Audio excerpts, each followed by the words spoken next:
My name is Emma Diener, and today I'll be talking about is food fuel? Food is fuel, a common saying among today's body positivity influencers. The saying presents that for your body to function properly, it needs energy. Energy is most commonly found in food.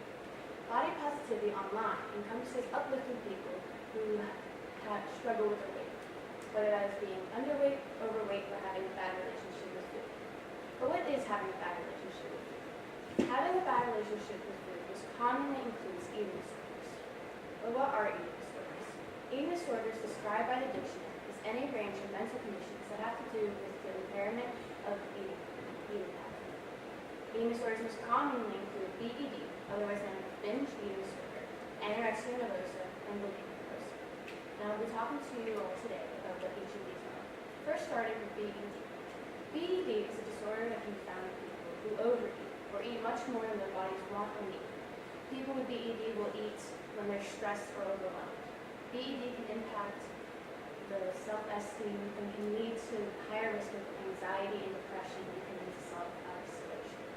BED physically can impact the digestive system and malnutrition.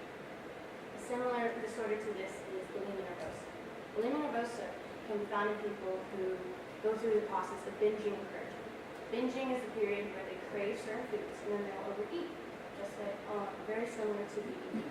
But then they will start purging, which is the misuse of laxatives or self-induced vomiting or excessive exercise.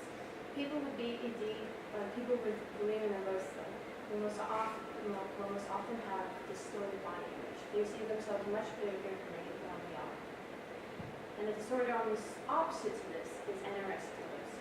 Anorexia nervosa encompasses people who almost shy away from food. Anorexia nervosa is made up of distorted body image, and they often see themselves much bigger than they normally are as well.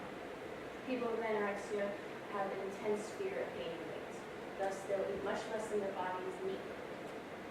Anorexia, due to malnutrition, can impact brittle nails, brittle hair, and dry skin. All of these disorders are very real and very important and must be consulted with a professional if you know someone who has it. But if a person comes to you with a eating disorder and is asking for help, here are some ways that you can help. First, that is most important for you guys to understand is that you can't decide for them to stop with the eating disorder. A person must decide for themselves when to stop with the eating disorder and themselves only. But you can offer a listening ear and offer empathy and support. But you should realize that you shouldn't bring up their eating behaviors, their weight, or how much or how little they eat. Eating disorders are most commonly found between the ages 12 to 25. They are most commonly found more in women than men, and eating disorders have come up in my life in all sorts of ways. In books, movies, TV shows, all sorts of things. I grew up in a world where people obsessed over numbers on the scale, food packaging, snacks, drinks, and ideas where you have to be full on the top and full on the bottom and have some waste.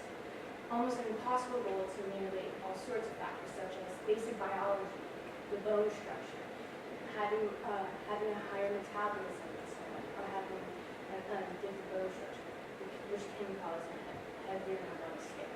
All of these impact the person. It's important to realize that you should help a person. Eating disorders have not only come into my life in images, movies, and books, but also personally, most importantly in a close friend of mine. A friend of mine that I met at the age of 9 and now I'm 16.